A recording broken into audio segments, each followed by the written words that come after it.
chop on the waters, definitely making how high you fly the boat be hard to judge. And as you change through the tide lines, that'll be having an effect. We can see this tide line right down the middle of our course here. Slight difference in colour, slight white line. And either side of that, there's advantage to be found. Phil Robertson, well, he said he's behind enemy lines, but he seems to know his way around. Phil Robertson on his third team in his foray here in SailGP, was with China, was with Spain, and here he is. He's found a home in Canada. Emily, it's a pretty strong team that he's got put together with Annie Hager and CJ. Yeah, it's a really solid team, and we have seen them make multiple finals this season, but every single time they come third. Here we are, 40 seconds to go, Todd, until the finals start. The blue marks on the screen moving from top of our screen to the bottom. That's the current on the water. That's the treadmill that's lifting the boats all up this way. Giles Scott on Great Britain. He'll like the space he has right now, but all the boats are well spread out. I think I'd rather be starting at the top end of the line on our screen. It's the more downwind end, but it's near the top of our screen. Canada and Great Britain, they're in a fight. It's all about winding it up now. Pole Predictor has the Canadians in the optimum position at the minute, but Giles Scott shuts the door. Here we go. 10 seconds to go. New Zealand show us the favourites. Can they execute from here? It's all about timing now. Line's going to turn white. How's your timing, Phil Robertson? Beautiful from the Canadians, but they put the bow in. How costly will that slowdown be? On the inside, it's New Zealand. Tactically, they have the right of way, but Canada and Great Britain, can they wind it up? Can they get enough speed to roll over? I think New Zealand are going to lead at mark 1. As they approach mark number 1, they go 3 wide here in the event final at the Mubadala New York Sail Grand Prix. It's New Zealand, it's Canada, and it's Emirates GBR. Oh, look at that. New Zealand had the right of way, and they forced the Canadians and the British high and wide here. New Zealand are going to be comfortably in the lead. First manoeuvre for Canada. Can New Zealand stick this manoeuvre? Pressure on. Great move by Canada. New Zealand match perfectly executed, and right now, big advantage to New Zealand. They hold the trump card. Advantage to New Zealand, but the Canadians are the fastest boat on the course. It's a lift in our favour, Josh. Even, you said. There we go. He's talking there. That's Phil. That's Peter Burling talking to Josh Jr. on the shore. They're talking about where the wind is at the moment. What direction is it? Slight disagreement on board there, but right now I think the priority's matching Canada. If New Zealand can exit the same mark as Canada, which is going to be a right turn for all the boats, I would suggest, then New Zealand will have a big controlling advantage. Turn. New Zealand are going to be faster coming in here. You split the course. Well, I think Great Britain definitely splits the course from here. Canada have got a harder decision to make. An extra manoeuvre could be costly at this stage. Time to roll the dice for Great Britain, but New Zealand, keep it tight, hang around, see if the Kiwis make a mistake. The Brits have to make one more manoeuvre, so they decide to split the course, but Stevie, it's going to cost them a lot of time and distance because they were late to make that decision. Wait to see what Burling and Robertson are going to do. Well, they were out the back, and if you follow in third, that's a lot of disturbed wind. We can see now Canada, they're right dropping down into the disturbed air of New Zealand. New Zealand will look to turn with the Canadians here. They'll all head back towards the side of the course where Giles Scott's British team are. And now the British need a little bit of luck. They need there to be a bit more breeze there. Is it luck or is it skill though? And there we go. At the moment, we have a little bit more breeze with the Kiwis at the top of the screen, but only marginally so. The big question is going to be, what is the tide doing at the moment? We've heard that is currently ripping out of the Hudson River. The models had it better Governor's Island side, but that does change. Ripping out the river, so that means it's moving from left to right on our screen. It's helping them up the course. It's giving them a little free ride up there. What that also does is it increases the wind speed relatively felt by the boats, and more wind is, of course, good news. So more current, if it's helping you up there, is going to be good news. So still Great Britain are out of phase. They're in the race, Todd, but New Zealand are going to be keeping a tight eye on Canada. They'll look to manoeuvre directly in front of them next time. All 3 boats within 100 meters of each other as we go down on the water. Lisa Darman, and where's the pressure coming from? Where do you want to put your boat? I really think a right turn at the next gate is going to be strong. I think there's a little bit more pressure out of there, and then you're not fighting the current as much if Emily's models are correct. But you know, New Zealand, they obviously they're doing better maneuvers than everybody else, and I think they're just getting a little bit of a jump. And even in the fleet racing, I thought they're upwind mode, so what they're doing now, it looks really slick. They're sailing higher angles than anyone else. Well, and they just set it up so well. We're on board here.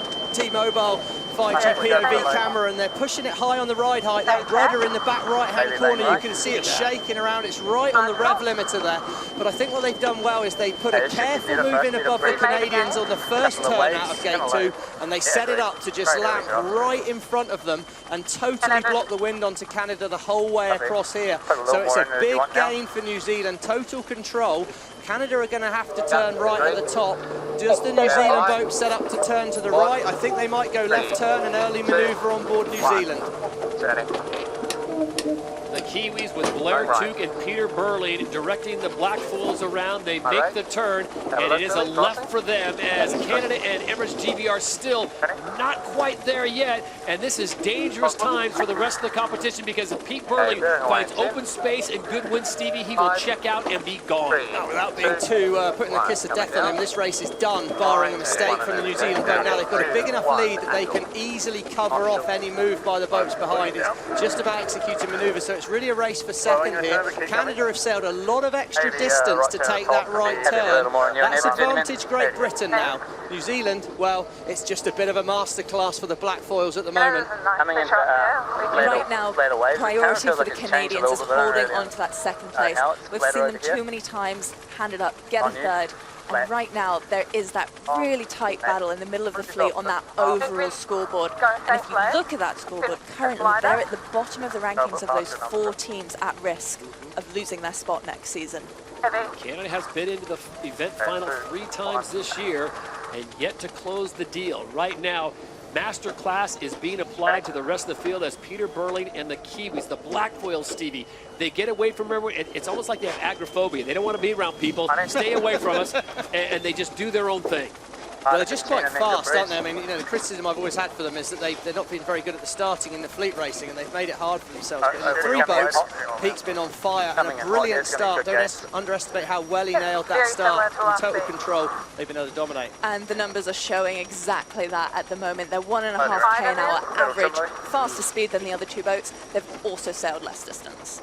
So the wind remaining consistent throughout the day here on the second day of racing at Mubadala New York Sail Grand Prix in New York Harbor, New Zealand, Canada, and GBR in the event final. On board underneath Emirates GBR with the T-Mobile 5G cam. And right now, this is not the view that Giles Scott and Hannah Mills were looking for. Winners of the last event in Halifax. They are losing distance quickly to the front runners, the Kiwis and the Canadians. Yeah, I mean, they were forced their hand at gate 2. I think it was fair enough to roll the dice at that stage. It was always going to be pretty hard once you're out the back. And we can see it's a slight case of, you know, the boat ahead's just got that advantageous position. New Zealand, they've managed to push well in. They don't want to get too close to that short line in case there's a bit less breeze. But I think Lisa's saying that there wasn't too bad. The wind seems relatively even on the course now, Lisa. Fine around there somewhere. Yeah, it's definitely even across the racetrack, and because the foiling manoeuvres are a little bit easier because the breeze has just picked up in general, it means the differential isn't as bad. Everyone seems to be sticking these manoeuvres, but you know, these storms are brewing, so we're really lucky that we got racing in today, and New Zealand's just looking just way slicker than everyone else. That's the word of the day, slick, as Peter Burling and team just go about their business. There you see the ripples on the water, Stevie. They just seem to be like a magnet attracted to that. They find the pressure and then they accelerate. We've seen them come out of starts in 7th, 8th place, and they end up, oh, you know, top 3. Well, they're just saying, well, I mean, I think while we're watching this, you see how accurately the boat is. The boat's tipped way towards the crew there. They're gaining maximum righting moment off that boat, maximum leverage on the foils. And I just think, have a minute to look at this. We're racing these F50s in front of the Statue of Liberty, Manhattan in the background. It's unbelievable, the scenes out here. And I think it's a performance fitting of the scene that it's happening in front of on board the New Zealand boat at the moment. Andy Maloney, across he goes. He's going to be happy out there. They're well lined up for that gate. We can see the 2 marks in front. Probably only 2 more good manoeuvres for the New Zealand crew stand between them and the big prize in the Big Apple. As they approach gate number 5, it is Pistol Pete and the Kiwis as they will make the long ride back up the course, and then it's a quick right-hand turn in front of Governor's Island and the Adrenaline Lounge. Just look how quickly and how smooth they make the transitions. That's too much drop. Yeah. Copy. Oh, it's like it's on rails. Yeah. 3, 2, 1. I think as soon as they're out in front like that as well, it's just the time to have the calm temper. Their comms on board are always very impressive. Right. But we saw in a race yesterday when they were in a tight tussle with the Swiss, they pulled off a manoeuvre where it all looked a bit rushed, and they paid the price. Now the Canadians here, they're going to be happy with this second place. Angle and stand They've by. sailed well in this race, but Yep. to be honest, when you're up against the best, you can sail well, but it doesn't necessarily mean it's good enough. Standing. Angle. Angle. G-forces, how tough it is to make that transition on a turn. All right. And Robertson comes over, takes the wheel. It's the grinders at the front of the boat that have to run across when the whole boat's turning. I think the fact they hang on is absolutely unbelievable. Final manoeuvre for the New Zealand crew here. Should be bread and butter for them in front of the fans to bring it home. Mark number 6, and it is the Kiwis, the black foils, that'll bring it home and claim yet another victory here in season number 4, and they have punched their ticket into the grand final, regardless of what happens in the racing in the Pacific Ocean in a few weeks' time. The Kiwis will have an opportunity to fight for the title. That is an amazing performance. That's 5 wins out of 12 events. The Kiwis take the win in New York City. Please touching off, Andy. That's bad. Awesome. And that will put them in with 93 points going into this final. Amazing performance. They came in with an 11-point lead over Spain. They increased that. Great showing by Phil Robertson and the Canadians. As they get into the event final, they will finish in second, and they will take home 9 event points, season points. Yep, heading there now. Emirates GBR will finish in third. So back-to-back finals for the Brits as they win in Halifax and finish third in New York City. Well, it's good consistency for the Emirates Great Britain team. I think they're going to be pretty happy out there. I think all the teams are going to be happy. But for me, when we look ahead to San Francisco, the timing of Peter Burling on that start absolutely nailed it. Going up, not down. Congratulations, Pete. You got another win. You're looking pretty comfortable heading into San Francisco. Yeah, awesome to get another win on the board. Really tricky conditions, really snakes and ladders, but to get 3 solid starts today, put together 3 solid races, and end up winning it. I think someone's pretty proud of the team behind me here. Well, it feels like we're on the edge of San Francisco, but if I take you back to last year, you know, your wing collapsed, you missed an event. Would you expect that you're in this position going into the grand final? Yeah, I knew we had a long road ahead of us to be top of the leaderboard going to the grand final, missing an event. Not only the points side of things, but just the lack of training time, which this group's done less training time than anyone else in the whole league this season. So, yeah, it's been a tough season, but you know, to just charge through that and get these wins on the board, something we're super proud of. And can you enjoy San Francisco, the racing before the final, or is every race going to prepare you for that 3-boat shootout?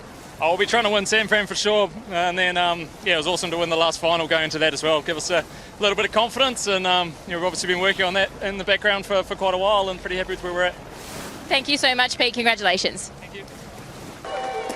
And our thanks to His Excellency Ahmed Al Shimari of Mubadala, title sponsor for this event, and the celebration is definitely on. As Emily, they seem to know what to do, how to uncork one of those. Yeah, but it all comes down to if they can remember how to do that in San Francisco in 3 weeks' time. $2 million on the line. So, Stevie, final thoughts as we turn our attention to the West Coast.